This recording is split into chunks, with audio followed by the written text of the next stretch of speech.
पुढे रायगडकडे रायगडच्या लोकसभेच्या जागेवरून भाजप विरुद्ध अजित पवार गटात संघर्ष पेटलाय। अजित पवार गटाचे प्रदेशाध्यक्ष सुनील तटकरेंचा रायगडमधून कडेलोट करू असं आव्हानच भाजपने दिलंय। भाजपच्या आव्हानाला अजित पवार गट कसं उत्तर देणार आहे पाहूयात या रिपोर्टमधून। रायगडमध्ये अजित पवार गट विरुद्ध भाजप। खासदार सुनील तटकरेंना थेट भाजपचं आव्हान। आम्हाला तुमची इथे किती झाले असेल वरच्या लेवलला मान्य असेल, बरं रायगडचा खासदार भारतीय जनता पक्षाचाच असायला पाहिजे। भाजप रायगडमधून तटकरेंचा कडेलोट करणार। या सभेमधून मी सांगणार तुमचा कडेलोट मागच्या वेळेला आम्ही केला, आता तटकरेचा कडेलोट धैर्यशीलच्या रूपाने या रायगडवरून तटकरेचा सुद्धा कडेलोट करण्यास सज्ज आहे। आगामी लोकसभेला महायुतीनं 45 पारचा नारा दिलाय। यासाठी महायुतीनं राज्यभरामध्ये जोरदार तयारी सुरू केली आहे। पण जागा वाटप होण्याच्या आधीच महायुतीमध्ये स्थानिक पातळीवर वादाच्या ठिणग्या पडू लागल्या आहेत। रायगडमध्ये भाजपनं थेट खासदार सुनील तटकरेंना आव्हान दिलंय। सुनील तटकरेंच्या विरोधात शक्ती प्रदर्शन करत भव्य रॅली काढण्यात आली। यावेळी भाजप पदाधिकारी प्रशांत शिंदे यांनी तटकरेंचा कडेलोट करणार असल्याचं म्हटलंय।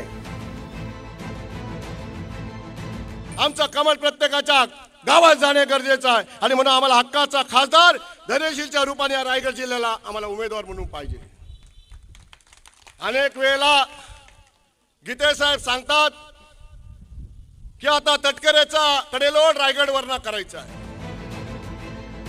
यापूर्वीही रायगडमध्ये माजी आमदार आणि भाजप नेते धैर्यशील पाटील यांनी रायगडमध्ये यंदा भाजपचाच खासदार असा नारा दिला होता। यावेळी धैर्यशील पाटील यांनी सुनील तटकरेंच्या सोबत कोणीही राहिलं नसल्याचा दावा करत खासदारकीच्या उमेदवारीची इच्छा व्यक्त केली होती। विद्यमानाचा क्लेम असतो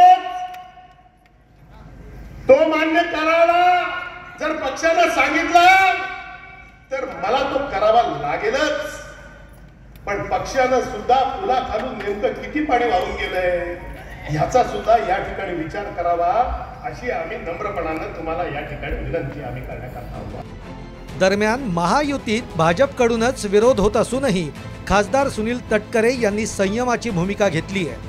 अजित पवार काय निर्णय घेतात याकडे तटकरेंचं लक्ष लागलंय।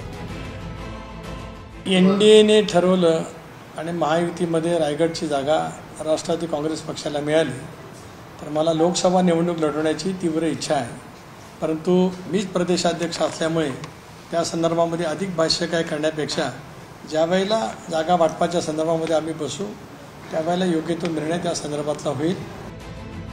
एकीकडे भाजपमधील वरिष्ठ एकजुटीनं लढण्याची घोषणा करतायत, दुसरीकडे स्थानिक पातळीवर भाजप पदाधिकारी बंडाची भाषा करतायत। अजित पवार गटाचे सुनील तटकरे रायगड लोकसभा मतदारसंघाचे खासदार आहेत। शिवसेनेचे माजी खासदार अनंत गीते यांचा पराभव करून तटकरेंनी रायगड मतदारसंघ काबीज केला। आगामी लोकसभा निवडणुकीत ठाकरे गटाकडून अनंत गीते यांनाच संधी मिळणार आहे। अजित पवार गटही सुनील तटकरेंना उमेदवारी देणार असल्याचं निश्चित मानलं जात आहे, पण स्थानिक भाजप नेत्यांनी सुनील तटकरेंकडे पाठ फिरवल्यामुळे चुरस वाढली आहे। अशा परिस्थितीत शिंदे गट भाजपला की अजित पवार गटाला प्राधान्य देणार यावर विजयाची गणितं ठरणार आहेत।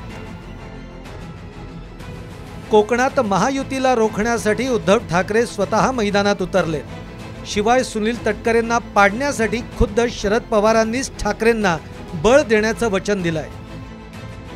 अशा परिस्थितीत भाजप आणि अजित पवार गटातील मतभेद सुनील तटकरेंसाठी धोकादायक ठरू शकतात। सचिन कदम, साम टीव्ही न्यूज, रायगड।